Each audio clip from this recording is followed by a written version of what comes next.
তো আজকের আমরা আপনাদের কাছে একটা অনুরোধ করছি, আপনারা এই ভিডিওটা একটু শেয়ার করবেন।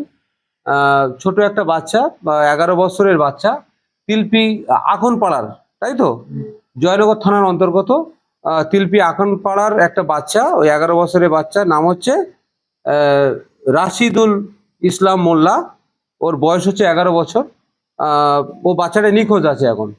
তো এই মুহূর্তে আমরা জয়নগর থানাকে আমরা চিঠি করেছি, জয়নগর থানার আইসিকে আমরা একটা চিঠি করে দিয়েছি, যাতে বাচ্চাটাকে মানে খুব দ্রুত সম্ভব খুঁজে নেওয়া যায়, এবং বা প্রশাসনের পক্ষ থেকে সেরকম অ্যাক্টিভিটিস নিচ্ছেন।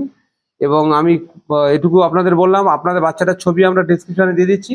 হ্যাঁ, এই বাচ্চাটাকে আপনারা যেখানে দেখবেন আমাদের হেল্পলাইনে আপনারা ফোন করবেন, বা জয়নগর থানাকে আপনারা জানাবেন, বা আপনাদের নিকটবর্তী যেখানে যে থানা আছে সেই থানার আইসি বা ওসিকে বা ওখানে যারা ডিউটি অফিসাররা আছে তাদের কাছে জানাবেন যে এই বাচ্চাটাকে একটা বিজ্ঞপ্তি দেওয়া হয়েছিল, এই বাচ্চাটাকে আমরা খুঁজে পেয়েছি।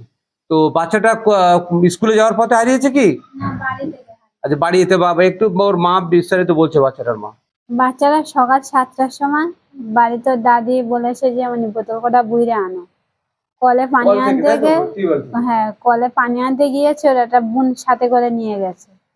গিয়ে বললো যে মনি তুমি বোতল কটা বুড়ো, আমি ওদিক থেকে ঘুরে আসছি বলে ছেলে ওই 7টার সময় চলে গেছে, গিয়ে আর বাড়ি ফেরেনি। তোমরা থানাকে জানিয়েছো কখন? 5 তারিখে বাচ্চা, 5ই জুলাই বাচ্চা নিখোঁজ সকাল 7টা থেকে। থানায় জানিয়েছো কখন? থানায় এফআইআর করেছো কখন? 11 তারিখে। 5 তারিখ থেকে 11 তারিখ, তাহলে বাকি 6 দিন কোথায় ছিলে? বাড়িতে ছিলাম, আমাদের ওখানে সবাই জানিয়েছে, সিভিক ভলান্টিয়ার তাকে জানিয়েছিলে? জানিয়েছে, ওরা বললো আমরা জানিয়ে দেবো। ওরকম ভাবে তো হয় না, থানার সে বাড়িতে গিয়ে জানিয়ে দিলে হবে? আপনাদের গিয়ে থানায় গিয়ে একটা কমপ্লেন করতে হবে, নিখোঁজ মিসিং কমপ্লেন। যাই হোক, একটু মিসগাইড হয়েছে। তো আমি বাচ্চাটার ডিটেলস আমি থানাকেও চিঠি করে দিয়েছি, জয়নগর থানা, এবং বাকিটা আমি দেখছি। আপনাদের ছবি ডিসক্রিপশনে দিয়ে দিলাম। বাচ্চাটাকে যেখানে দেখবেন আমাদের হেল্পলাইনে ফোন করবেন। আদার্স যদি কোথাও কিছু ইনফরমেশন কিছু আপনাদের থাকে, ক্লু থাকে, তো আমাদের হেল্পলাইন যে কোনো নম্বরে ফোন করে আপনারা জানাবেন, বা আপনাদের নিকটবর্তী যে থানা আছে সেই থানাকে জানাবেন যে অমুক থানা থেকে একটা বাচ্চা নিখোঁজ ছিল, আমরা বাচ্চাটাকে অমুক জায়গায় শনাক্ত করতে পেরেছি। ঠিক আছে, আপনারা এটুকু করুন। আর প্লিজ ভিডিওটা শেয়ার করবেন। আর আপনাদের কাছে শেয়ার করার কথা বলতেই আমার খারাপ লাগে, অনেক বাবু আবার বলে যে তার মানে ওরা ওদের ইনকাম করার জন্য বসেছে ওখানে। আমি 2019 থেকে এই 26, এই 7 বছর সংস্থা চালাচ্ছি।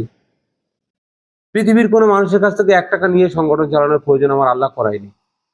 আপনাদের বললাম, আমার মনুষ্যত্ব, বিবেক, মানসিকতা, আমার সমাজের প্রতি আমার যে দায়বদ্ধতা, সেটাকে আমি পূরণ করার জন্য আমি একটা অফিস করে রেখেছি। এই অফিসে আমার স্টাফরা আছে সকাল 10টা থেকে দুপুর 2টো পর্যন্ত। এদের যা কিছু মেনটেন্স সব কিন্তু আমার নিজের রোজগারের টাকা চলে, আমার সোর্স অফ ইনকামের টাকা এটা চলে, আপনারা জানেন। তো আপনাদেরকে এটুকু শেয়ার করতে বলছি এই কারণে, যাতে ওর একটু উপকার, বাচ্চাটা খুঁজে পাওয়া যায়, বাচ্চাটা যাতে মায়ের কোলে ফিরে আসে। তো তুমি নামাজ পড়বে, আর একমাত্র উপরওয়ালার কাছে দুহাত তুলে কাঁদবে, বলবে আল্লাহ তুমি ছাড়া এই বাচ্চাটাকে খুঁজে দেওয়ার মতো কেউ নেই আমার। প্রশাসনের কাজ করবে, আমরা আমাদের কাজ করছি, কিন্তু তোমার উপরওয়ালা যেন তোমাকে সাথ দেয়। ঠিক আছে? তো এটুকু বলে আজকের মতো অনুরোধ করলাম আপনাদের কাছে, এই প্রোগ্রামটা একটু আপনারা শেয়ার করুন, সবার কাছে পৌঁছে দেন, যাতে মোটামুটি বাচ্চাটার মায়ের করে আমরা ফিরিয়ে দিতে পারি। তো এই পর্যন্ত আমরা 6টা কেস জয়নগর থানা এবং বগুড়া থানা মিলিয়ে 6টা কেস আমাদের হাতে এসছে। আল্লাহ আমাদের 6টা কেসই রিকভারি করিয়ে দিয়েছে। তো এরপর আবার এই কেসটা এলো, অনেক লেট করে আমাদের কাছে এসছে, কিছু না হলে অন্তত 1 মাস পরে এসছে।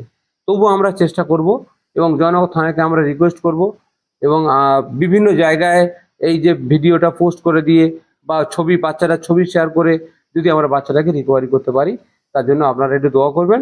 আর আপনারা প্লিজ ভিডিওটা শেয়ার করুন।